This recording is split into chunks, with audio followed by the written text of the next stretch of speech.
이제 6계명, 7계명, 8계명은 굉장히 간단하죠. 우리가 보아서 알듯이 살인하지 못한다, 간음하지 못한다, 도둑질하지 못한다. 이 말은 살인하지 말아라, 간음하지 말아라, 도둑질하지 말아라 이런 뜻이죠. 그러면 조금 오래된 이야기인데요. 2019년도에 한 항공사에 따르면 한 달에 그 분실되는 담요, 비행기를 타면 조그만 담요를 주거든요. 근데 거기에 그렇게 써 있어요. 이거는 항공사의 거니까 기내 바깥으로 나가면 안 됩니다. 그렇게 써 있거든요. 근데 한 1년도 아니고 한 달 사이에 이 담요가 10,000장씩 없어진답니다. 10,000장. 그러니까 물론 비행기가 워낙 많이 있으니까 뭐 한두 대가 아니고, 예전에 그런 뉴스도 들었어요. 지금은 어떤지 모르지만 우리나라 호텔에 와가지고 러시아 사람이나 또 그 밖에 뭐 우즈베키스탄이나 뭐 이런 좀 우리나라보다 조금 못 사는 사람들이 호텔 오면 호텔에 있는 걸 아주 싹 갖고 간다는 거죠. 뭐 비누서부터 치약서부터 뭐 그런 거. 이제 이게 남의 물건에 손을 대는 게 도둑이죠. 근데 한번 생각해 보세요.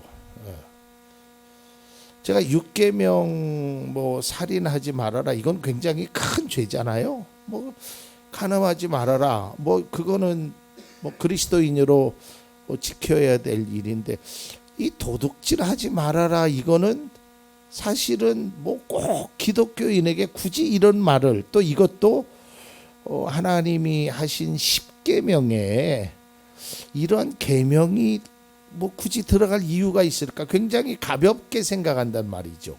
그렇지 않겠어요?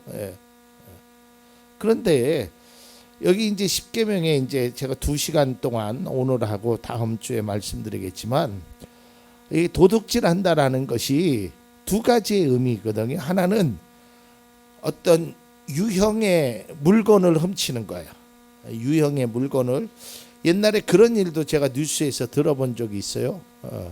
뭐 시골에서 농사져 가지고 뭐 고추를 말리거나 이렇게 막 그 벼 같은 거 이러면 이것도 다 훔쳐가는 사람들이 있더라고요. 그러니까 보이는 물건을 훔쳐가는 것. 이제 그게 이제 유형의 도둑질이고요.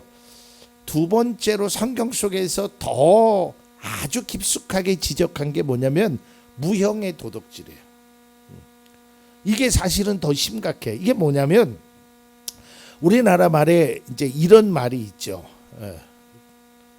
유전, 무죄, 무전, 유죄. 이게 뭐예요? 돈이 많은 사람은 죄를 져도 무죄예요. 근데 돈이 없는 사람은 뭐 죄를 안 지었다라고 말할 수 없지만 정말 작은 돈. 그런데 그런 사람들을 감옥으로 보낸단 말이죠. 얼마 전에 어떤 법관으로 있었던 그 사람이 예전에 판결했던 게 버스 운전했던 사람이 1,200원인가 뭐 그거를 취했다고 해가지고 뭐 벌금을 때렸대나 뭐 어쨌든 큰 죄라고 여겨. 여러분 돈이 많은 사람들은요 몇십억을 뭐 요새는 뭐 하도 돈 억억하니까, 그런데도 판사가 검사가 힘 있는 사람이 그거를 무죄. 이것도 성경은 도둑질이라고 말하고 있다는 거예요. 그래서 성경 속에서 보면 하나님이 고위 관료들, 그 당시에 힘 있다고 정치적인 능력이 있다고 백성들을 괴롭히는 것, 이거에 관해서 굉장히 엄중하게 말하고 있다는 거예요. 그래서 여기서 도둑질하지 말라라는 것은 그리스도인 중에도 이러한 일들을 행할 수 있는 요지가 있기 때문에 하나님이 미연에 방지하기 위해서 이 일을 행하지 말라라는 거예요. 또 하나님이 가장 싫어하는 것 중에 하나가 속이는 저울을 쓰지 말아라는 거예요. 저울. 제가 언젠가도 예전에 한번 그런 거를 경험했는데 지금은 아마 그런 게 거의 없을 겁니다. 여러분 이 손저울 아시죠? 손저울 이렇게 다는 거. 제가 예전에 울산에서 고물상 했을 때 같은 사촌 형이랑 같이 했는데 이 손저울이요 사람 속이기에는 굉장히 좋은 겁니다. 어떻게 속여요? 앞으로 드는 것과 뒤로 드는 게 이게 달라요. 끈이 두 개 있습니다. 사람들은 모르죠. 또 그런 것만 있는 게 아니에요. 요즘 유튜브 같은 데 보면 우리가 이제 그 생선 가게에서 고기 같은 거를 사잖아요. 그 회 뜰 때 그걸 무게를 조정하는 것도 있대요. 그러니까 사람을 눈 속이고 사람에게 해코지를 하고 사람의 마음을 아프게 하는 것도 넓은 의미에서는 도둑질하는 거란 말이에요.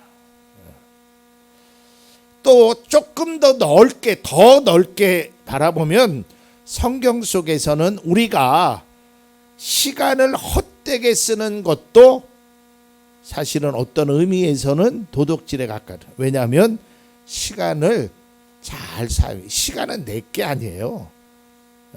하나님이 나에게 주신 그 시간을 그거를 우리가 어떻게 사용하느냐도 매우 중요하다라는 겁니다.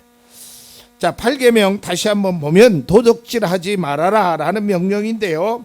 이것은 앞서도 얘기했지만 보이는 것과 보이지 않는 것 이것까지도 다 포함됩니다. 근데 6계명, 7계명, 8계명은 보면 살인하지 말아라. 그럼 뭘 살인하지 말라라는 거냐? 도둑질하지 말아라. 그럼 뭘 도둑질하지 말라라는 거냐? 이런 어떤 특별한 목적어가 있지는 않습니다.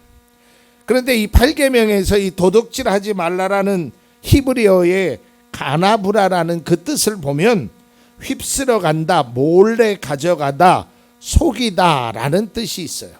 그러니까 어떤 거짓된 다음 9계명에도 나오겠지만 거짓으로 인해서 상대방을 속여서 그 사람의 그 이득을 내가 취하는 거예요. 그러니까 그러한 일들이 그런 거예요.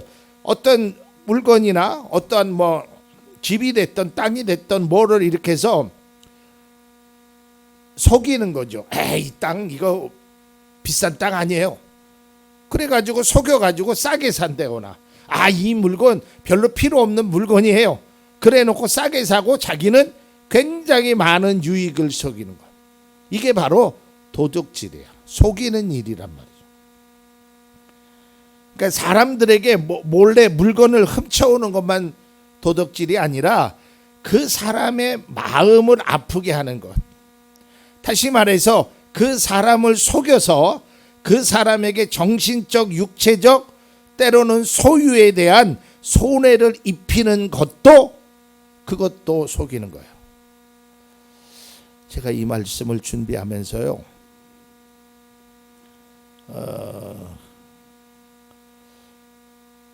제 스스로가 굉장히 충격을 받았어요. 그게 뭐냐면 성경 속에서 바라보면 구약 성경의 제사장들이죠. 구약 성경으로 말하면 오늘날로 말하면 목회자가 되죠. 목회자가 바른 설교를 하지 않는 것도 도둑질하는 일이래요. 굉장히 충격을 받았어요. 그 내용은 뭐냐면 목회자는 하나님이 주신 그 뜻을 성도들에게 올바르게 잘 가르쳐야 되는데 그거를 알고 일부러 그랬던 모르고 그랬던 그것을 잘못 가리킴으로 인하여 성도들에게 마음의 상처를 주거나 또한 성도들에게 어떠한 것을 편취 빼앗는 그게 돈만 있는 것이 아니라 마음도 그렇고 이런 거죠. 올바르지 않은 그 메시지를 전하는 그것도 도둑질이라는 거예요. 와, 그러니 제가 그 말이 뭐 성경에 쓰여 있는 건 아니고요. 어떤 주석가가 쓴 내용인데 마음에 와닿았어요. 맞다. 그러니까 바르게 말하지 않으면 그게 도둑질이에요. 예수님이 뭐라 그랬어요? 나는 너희들을 위하여 오는데 도둑은 너희들의 생명을 빼앗아 가려고 하는 거예요.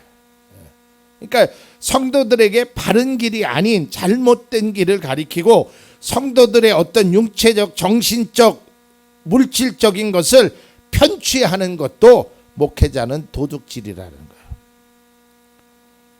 거예요. 굉장히 의미 있는 말이고 저에게 충격적인 말이었어요. 그러니까 다시 말해서 부당한 방법으로 부를 취하고 부당한 방법으로 다른 사람을 아프게 하고 부당한 방법으로 다른 사람을 힘들게 하는 일을 행하지 말라라는 뜻이에요. 근데 여러분, 보통 사람들이 경중을 따지면 살인하는 것과 도둑질하는 것, 뭐 살인은 보통 뭐 징역 최하 뭐 5년 이하 5년 이상은 되겠죠. 그리고 도둑질하는 거는 뭐 웬만하면 그렇게 큰 죄를 묻지 않잖아요. 그래서 사람들이 가볍게 여긴다는 거죠. 그리고 제가 나중에도 결론적으로 말씀드리겠지만 이 계명을 지키는 데 의해서 우리가 어떤 합리화를 하거나 시대적인 변명 또는 자신에 대한 그 일에 대한 부당한 태도에 대한 정당 방위로 자꾸 여기면 그건 바람직하지 않다라는 거예요. 그러니까 내가 잘못해서 나의 실수로 또 내가 의도적이건 그렇지 않던 간에 어떠한 것을 잘못되게 가르치고 행하고 했으면 자기 잘못을 깨달아야 된다라는 것이에요. 여러분, 이 8계명이요 사실은 굉장히 중요한 겁니다. 자, 한번 제가 한두 가지만 말씀드리고 다음 시간에 마무리하려고 하는데요. 사실 인류 최초의 범죄가 에덴 동산에서 일어나죠. 근데 이 에덴 동산에서 일어난 범죄도 도둑질이에요. 왜 그래요? 하나님이 먹지 말라고 하는 것을 자기 마음대로 따먹은 거예요. 그게 도둑질 아니겠습니까? 먹지 말라고 하는데 이것만은 먹고서는 안 된다고 했는데 그걸 훔친 거 아니에요?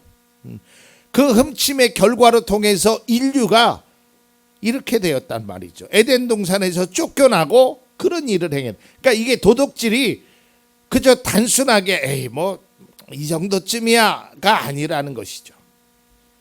또 아주 결정적인 것이 여호수아 7장에 나오는데요. 이스라엘 백성들이 난공불락이었던 여리고성을 점령합니다. 그 다음에 상대적으로 약한 아이성을 점령했을 때 실패하죠. 근데 그 실패의 원인이 뭘까? 우리가 알다시피 아간이라는 사람이 전리품을 개인적으로 몰래 취했단 말이죠. 자기가 받아서는 안 되는 거예요.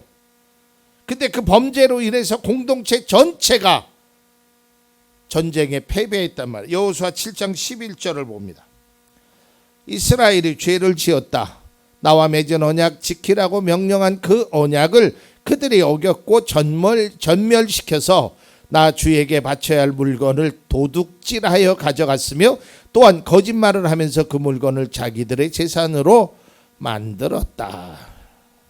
그것으로 인하여 큰 막대한 피해를 본 것이죠. 나로 인해서 그 모든 공동체의 사람이 죽음까지 이르렀다는 거예요. 그러니까 이 도둑질이 그저 단순하게 에이 그 뭐 약한 죄 이런 게 아니에요. 죄는 다 똑같은 거예요. 약하고 뭐 이런 게 없어요. 근데 우리가 이거에서 앞서도 얘기했지만 다른 사람의 마음을 아프게 하는 것도 도둑질이라는 거예요. 왜냐하면 그 아프게 하는 것이 정당하게 행한 것이 아니에요. 그 사람을 속이는 거예요. 그 사람을 이용하는 거예요. 이건 절대적으로 큰 죄임을 우리가 알아야 돼요. 여러분 경험해 보셨잖아요. 예를 들어서 내가 가지고 있는 어떤 물건이나 돈을 빼앗겼어요. 뭐 잃어버렸어요. 누가 훔쳐갔어요. 속상하지요. 뭐 물건 잃어버리신 분들도 종종 계시잖아요. 그리고 누가 뭐 훔쳐갔어요. 근데요, 그것보다 더 아픈 게 있어요. 물건을 잊어버리면 에이, 그래 내가 뭐 이렇고 이거는 조금 시간이 지나면 해결이 돼. 그런데 내 마음에 그걸 통해서 상처를 줬단 말이에요. 차라리 돈을 빼앗아 가지, 차라리 물건을 훔쳐 가지, 나를 속여서 나를 모함해서 나를 오히려 더 나쁜 사람으로 만든 마음의 상처를 준 거는 그 상처의 크기는 이루 말할 수 없다라는 거예요. 그래서 성경은 단호하게 이야기합니다. 바리새인들 서기관들에게 또한 구약의 많은 거짓 선지자들에게 너로 인하여 백성들이 흘린 눈물이 얼마나 많고 너로 인하여 백성들이 당한 고난 그것을 너에게 죄를 묻겠다는 거예요. 그러니 이 도둑질한다라는 것이 얼마나 나쁜 거예요. 그러니까 다른 사람의 마음을 다른 사람의 그 인생의 삶의 그러한 것을 훔쳐가거나 빼앗아 가려고 하면 안 돼요. 정당한 방법으로 해야 돼요. 합당한 방법으로 해야 돼요. 이것이 안 되면 우리는 하나님 앞에 잘못된 그리스도인이라는 또한 도둑질을 행하는 그런 일을 행한다는 거예요. 그래서 우리가 물론 남의 물건에도 손을 대면 안 되지만 다른 사람을 어떻게 이용해서 나의 욕망을 채우려고 하는 것, 또 다른 사람을 좀 모함해 갖고 다른 사람을 나쁘게 하는 것. 오늘날 그것 중에 하나가 뭐예요? 왕따 시켜가지고 그 사람이 죽음에 이르게 하잖아요. 결국 그러한 것이 그 사람의 마음, 그 사람의 행복을 빼앗아가는 거, 심지어는 그 사람의 생명까지도 빼앗아가는 거라는 거죠. 그래서 우리가 이 8계명이 결코 가볍게 여기거나 우리가 쉽게 생각할 문제는 아니다. 그리고 다음 시간에 이 8계명을 우리가 왜 범하는지, 그리고 우리가 이 8계명을 어떻게 잘 지킬 수 있는지 그것에 관해서 말씀드리고자 합니다.